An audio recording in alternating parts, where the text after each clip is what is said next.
பழைய புக்கு, பழைய பிளாஸ்டிக்.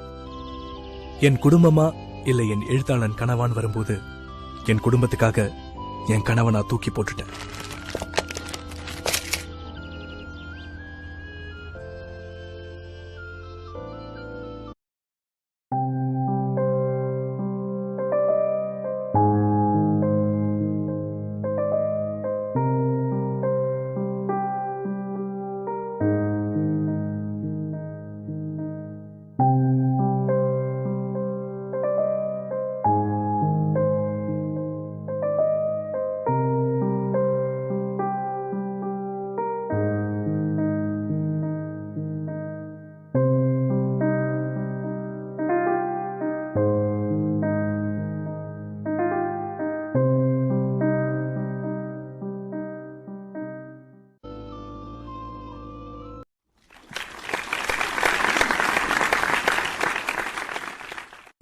பாடும் பாடல் உன்னால், நான் பருகும் நீரும் உன்னால், என்னாலும் கோடும் உன்னால், என் நன்மை தீமை உன்னால், என் கண்ணில் கண்ணீர் உன்னால், அதில்